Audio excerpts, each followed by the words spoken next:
히브리서 1장 1절에서 2절을 우리 함께 읽겠습니다. 옛적의 선지자들을 통하여 여러 부분과 여러 모양으로 우리 조상들에게 말씀하신 하나님이 이 모든 날 마지막에는 아들을 통하여 우리에게 말씀하셨으니 이 아들을 만유의 상속자로 세우시고 또 그로 말미암아 모든 세계를 지으셨느니라. 아멘. 먼저 이 조명을 좀 껐으면 좋겠습니다. 계속 깜빡거려서요. 네, 감사합니다. 이 새벽 주님의 평강이 우리 모두에게 충만히 임하기를 소망합니다. 오늘 본문 히브리서 1장 1절과 2절은 이렇게 우리에게 선포합니다. 하나님이 말씀하셨다라고 말이죠. 1절은 옛적의 선지자들을 통하여, 또 2절은 이 모든 날 마지막에는 아들을 통하여 하나님이 말씀하셨다라고 합니다. 즉 하나님은 시대마다 통로를 달리해서 우리에게 말씀하셨습니다. 그런데 지금 이 말을 들으며 혹시 이런 생각을 하신 분이 계신가요? 하나님은 왜 우리에게 말씀하시는 걸까? 전능하고 완전하신 하나님이 왜 우리에게 계속 말씀하실까? 사실 우리는 하나님이 말씀하신다는 이 이야기를 너무 당연하게 받아들이고 자연스럽게 생각합니다. 너무 당연해서 왜? 라고 묻지 않습니다. 그러나 때로 우리의 믿음은 당연한 것을 질문할 때 더 깊어지기도 합니다. 오늘은 바로 이 질문, 왜 하나님은 우리에게 말씀하시는가? 이 질문을 붙잡고 그것이 우리에게 또 어떤 의미인지를 한번 생각해 보도록 하겠습니다. 히브리서 1장 1절과 2절을 제가 다시 한번 읽겠습니다. 옛적의 선지자들을 통하여 여러 부분과 여러 모양으로 우리 조상들에게 말씀하신 하나님이 이 모든 날 마지막에는 아들을 통하여 우리에게 말씀하셨으니 이 아들을 만유의 상속자로 세우시고 또 그로 말미암아 모든 세계를 지으셨느니라. 아멘. 앞에서도 말씀드린 것처럼 오늘 본문은 하나님을 말씀하시는 분으로 소개합니다. 하나님은 한 번도 또 두 번도 아닌 시대마다 여러 방식으로 말씀하셨습니다. 하나님은 침묵하지 않으셨습니다. 우리가 한번 생각해 보길 원하는데요. 우리가 누군가에게 말을 거는 이유가 무엇인가요? 제가 지금 여러분에게 말하는 이유가 무엇일까요? 그 이유는 제 마음과 또 생각을 나누는 데 있습니다. 그리고 그 나눔의 목적은 관계를 형성하는 것입니다. 따라서 말의 궁극적인 목적은 관계 형성에 있다라고 할 수 있습니다. 이 원리를 본문에 적용하면 하나님의 말씀하시는 이유도 결국 우리와 소통하고 관계를 형성하기 위함이다라고 할 수 있을 것입니다.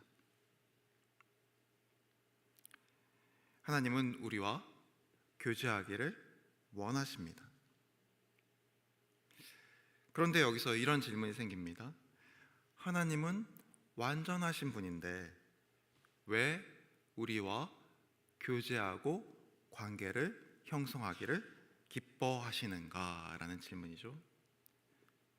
그분에게 무슨 부족함이 있어서 그분이 우리와 교제하려는 걸까요? 그렇지 않습니다. 하나님은 전지전능하시고 완전하신 분입니다. 하나님은 삼위일체 안에서 영원 전부터 완전한 사랑의 관계를 누리고 계셔요. 그렇다면 우리는 그 이유를 다른 곳에서 찾아야만 합니다. 요한일서 4장 8절은 그 이유에 대한 단서를 제공합니다. 바로 하나님은 사랑이심이라. 하나님은 사랑이시기에 그 사랑을 나누기를 기뻐하십니다. 사랑은 침묵하지 않습니다. 사랑은 자신을 드러냅니다. 사랑은 소통합니다. 그래서 하나님은 말씀하시는 겁니다. 하나님이 말씀하신 이유에 대한 또 다른 설명도 있습니다. 그것은 하나님과 달리 우리가 유한한 존재라는 점 때문에 일어납니다. 유한한 피조물인 우리는 무한하신 창조주 하나님을 스스로 알 수 없습니다. 마치 어떤 풀이 있다고 했을 때 그 식물이 제가 누구인지 또 제가 어떤 생각을 하는지 그 식물이 알 수 있을까요? 알 수 없죠. 우리가 하나님을 알 수 있는 길은 오직 하나님이 자신을 우리에게 보여주실 때만 가능합니다. 그래서 기독교가 하나님이 먼저 말씀하신 신앙, 이것을 줄여서 계시 종교다라고 말하는 이유입니다. 하나님이 자신을 우리에게 알려주셨고 누군지 말씀해 주셨기 때문에 우리가 그분을 알고 그분을 믿고 따른다는 의미입니다. 우리가 하나님을 찾은 것이 아니라 하나님이 먼저 우리에게 말씀하셨기 때문에 우리가 하나님을 알 수 있게 되었다라는 말입니다. 그렇다면 하나님은 어떻게 자신을 우리에게 알려주셨을까요? 히브리서 1장 1절은 이렇게 말합니다. 선지자들을 통하여 여러 부분과 여러 모양으로. 먼저 하나님은 선지자들을 통하여 말씀하셨습니다. 여기서 선지자는 하나님의 말씀의 대리인 또는 매개자라고 말할 수 있습니다. 하나님은 자신의 말을 다른 사람을 통해서 전하셨습니다. 우리가 잘 알고 있는 모세를 통해서, 또 엘리야를 통해, 또 이사야를 통해 하나님은 하나님의 뜻을 우리에게 알려주셨어요. 그리고 또 오늘 1장 1절은 이렇게 말하죠. 여러 부분과 여러 모양으로 말씀하셨다. 여기서 여러 부분이라는 말을 조금 더 풀어 설명하면 조금씩, 부분적으로, 단계적으로 이런 뜻입니다. 또한 여러 모양은 다양한 방식으로라는 의미를 갖습니다. 즉 하나님은 여러 시대에 걸쳐서 여러 방법을 통해서 그리고 조금씩 단계적으로 말씀하셨다라는 뜻이 됩니다. 어떤 때는 꿈으로, 또 어떤 때는 환상으로, 또 어떤 때는 역사적인 사건을 통해서 하나님은 말씀하셨습니다. 왜 그렇게 하셨을까요? 한 번에, 단번에 자신을 우리에게 알려주실 수 있는 능력이 없어서 그러셨을까요? 그렇지 않습니다. 하나님이 여러 방법으로 조금씩 단계적으로 자신을 알려주신 이유는 우리의 불완전함에 있습니다. 하나님은 우리의 이해 수준에 맞춰서 말씀하신 것입니다. 그분은 우리의 한계를 아시고 우리에게 맞춰서 자신을 조금씩 그리고 다양한 방식으로 알려주셨습니다. 무한하신 하나님께서 유한한 인간의 언어와 상황에 맞추셨다는 뜻입니다. 여기서 우리는 하나님의 인격적인 사랑을 확인할 수 있습니다. 하나님은 일방적으로 자신을 우리에게 선포하지 않으셨어요. 하나님은 우리를 배려하시고 우리가 받아들일 수 있는 방법으로 말씀하셨다는 것입니다. 우리 역시도 다른 사람의 상황을 배려하고 고려하여 말해야 합니다. 그렇지 않으면 아무리 좋은 것이라도 때로는 강요나 폭력이 될 수 있기 때문에 그렇습니다. 이렇게 하나님은 인격적으로 사랑으로 우리에게 말씀하셨지만 우리는 여전히 불완전하기에 하나님의 말씀을 듣고도 오해하고 때로는 자기 방식으로 해석합니다. 그런데 놀라운 사실은요, 그럼에도 불구하고 하나님이 말씀하시는 일을 포기하지 않으셨다는 것입니다. 하나님은 한 번 말씀하신 것이 아니라 선지자들을 통해 시대마다 반복하여 계속해서 자신의 뜻을 말씀해 주셨습니다.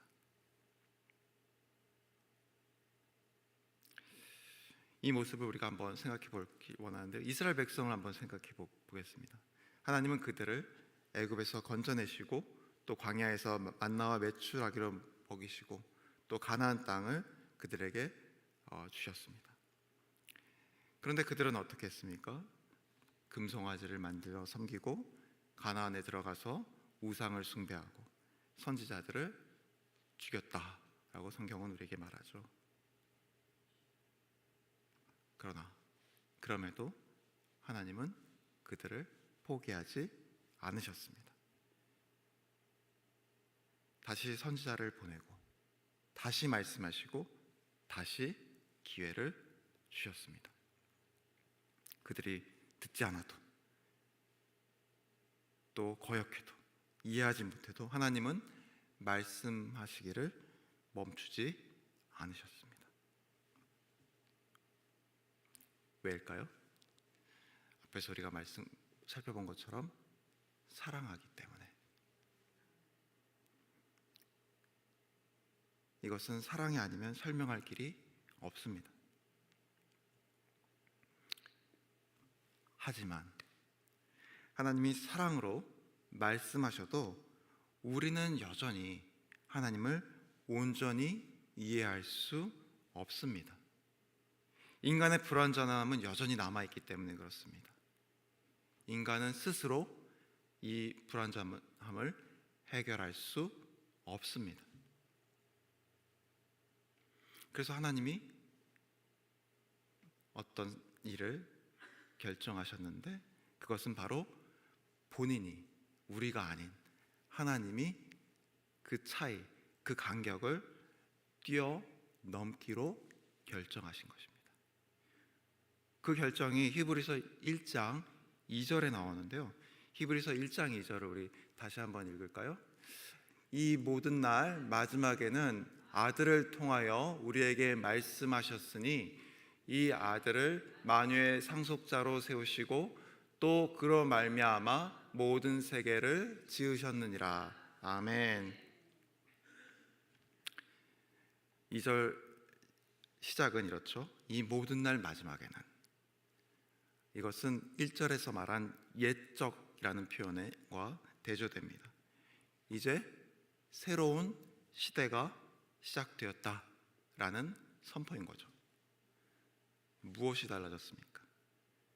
하나님은 더 이상 인간 대리인, 선지자를 보내지 않으십니다. 이제 하나님 자신이 직접 우리에게 말씀하십니다. 그것이 바로 예수 그리스도인 것이죠. 선지자들은 하나님의 말씀을 전했습니다. 하지만 예수 그리스도 아들은 하나님의 말씀 그 자체입니다. 예수 그리스도는 하나님의 말씀, 즉 로고스, 말씀이 육신이 되신, 사람이 되신 분입니다. 하나님이 이제 말이 아니라 한 인격으로 이제 말씀하십니다. 하나님과 우리 사이의 그 큰 차이를, 그 다름을 하나님께서 뛰어넘어 우리와 같은 육신을 입고 이 땅에 오심으로 하나님이 누구신지를 우리에게 말씀하고 계시는 것입니다.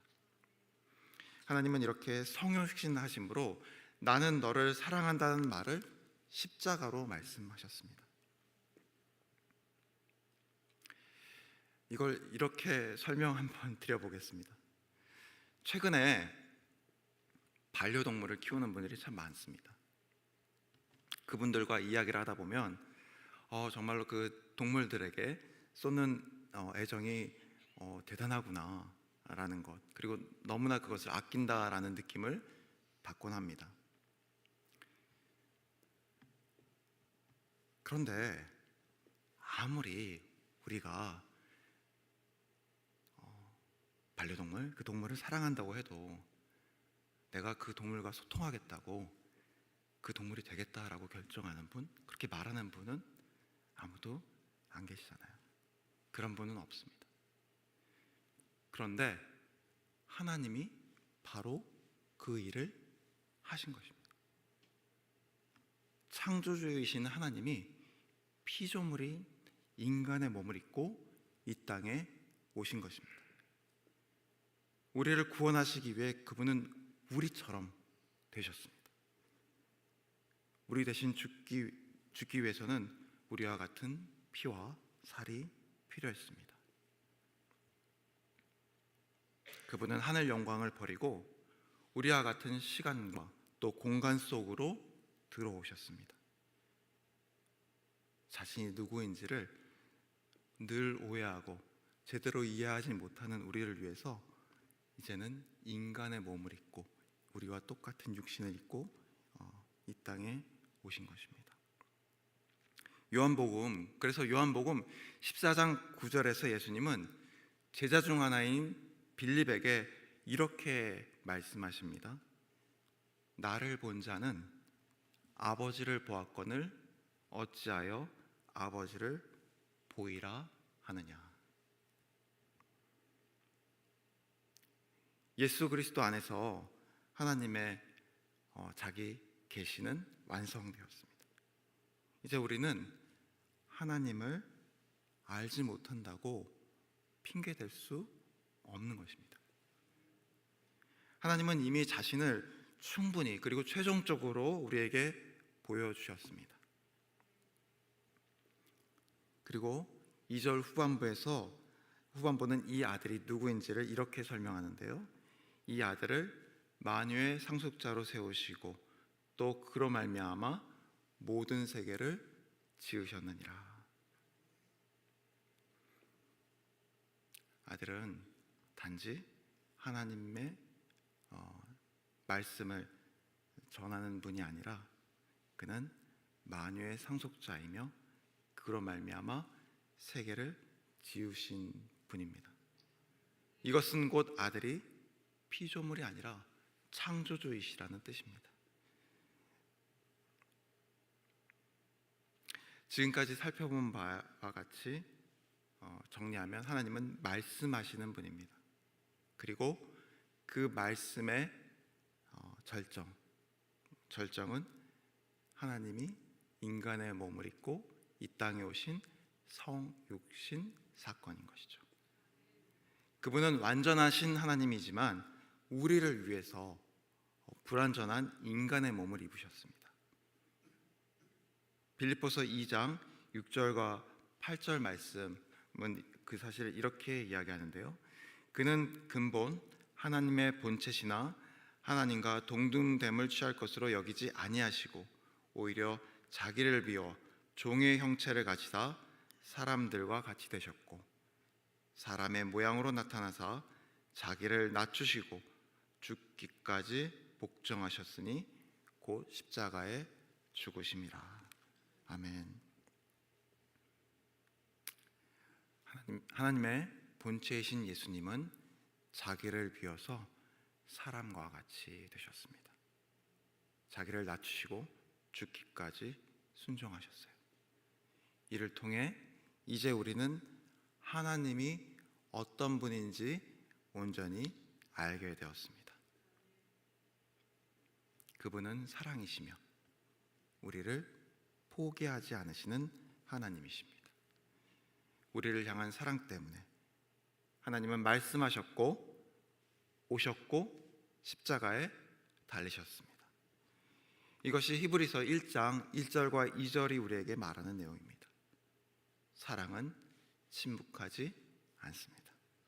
사랑은 반드시 자신을 드러냅니다. 그리고 사랑은 행동합니다. 그렇다면 이제는 그 말씀을 듣고 그분이 누구인지를 깨달은 그 사랑을 알게 된 우리의 차례인 것입니다. 하나님이 말씀하셨듯이 우리도 말해야 합니다. 하나님이 사랑하셨듯 우리도 사랑해야 합니다. 베드로와 요한은 사도행전 4장 20절에서 이렇게 고백합니다. 우리가 보고 들은 것을 말하지 아니할 수 없다. 그들은 예수 그리스도를 통해서 하나님의 사랑을 보았기에 그 사랑을 전하지 않을 수 없다라고 오늘 말하고 있는 것입니다.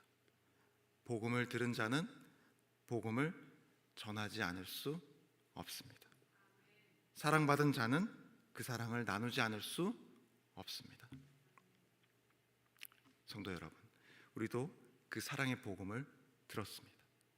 그렇다면 우리도 침묵할 수 없습니다. 이제 우리는 말씀을 들은 자로 살아야 합니다. 아직 복음을 듣지 못한 자들에게 그 사랑을 전해야 합니다. 요한 1서 4장 11절은 말합니다. 사랑하는 자들아, 하나님이 이같이 우리를 사랑하셨은즉 우리도 서로 사랑하는 것이 마땅하도다. 오늘 본문은 우리에게 하나님은 말씀하시는 분이다 라고 말합니다. 그리고 그 말씀하시는 이유는 단 하나, 사랑 때문입니다. 그분은 우리를 포기하지 않으시고 우리의 이해 수준에 맞춰서 말씀하셨고 마침내 아들을 통해 직접 이 땅에 오셔서 최종적으로 우리에게 말씀하셨습니다. 그분은 하나님의 본체시며 만유의 상속자이며 창조자이십니다. 그런 그분이 우리를 위해서 자기를 비우시고 사람이 되시고 십자가에 달려 죽으셨습니다. 이것이 바로 복음입니다. 그리고 이제는 성령님이 기록된 말씀을 우리에게 조명해 주심으로 우리는 계속해서 하나님은 우리에게 말씀하고 계십니다. 이제 우리는 그 말씀을 들은 자로 살아가야 하는 것이죠. 그분의 사랑을 들었으니, 그분이 누구신지 알게 되었으니 이제 우리도 그 사랑을 말해야 한다는 것입니다. 사랑은 복음을 전하게 합니다. 완전한 사랑을 받은 자로서 그 사랑 앞에서 침묵하지 않고 복음을 전하는, 그 사랑을 나누는 모든 갈보리 교회 성도님 되시기를 주님의 이름으로 축복합니다. 기도하겠습니다. 하늘에 계신 하나님 아버지, 오늘 말씀을 통해 왜 하나님이 말씀하셔야 했는지를 배웠습니다. 그 이유는 사랑이었습니다. 우리를 포기하지 않으시고 우리의 언어와 모습으로 찾아오신 하나님을 찬양합니다. 주님, 우리의 귀가 닫히고 마음이 굳어있을 때도 하나님은 우리를 찾아오셨습니다. 그리고 마침내 아들을 통하여 말씀하시고 우리의 구원을 이루셨습니다. 하나님의 본체이신 주님이 우리를 위해 자기를 비우시고 십자가에서 죽으셨습니다. 그 놀라운 사랑에 감사드립니다. 이제 성령님이 우리의 마음을 조명하시고 그 말씀이 오늘 우리 삶 속에서도 살아 역사하게 하옵소서. 그리고 사랑을 들은 자로서 또한 그 사랑을 전하게 하옵소서. 침묵하지 않게 하옵소서. 이 모든 말씀 우리 주 예수 그리스도 이름으로 기도드립니다. 아멘.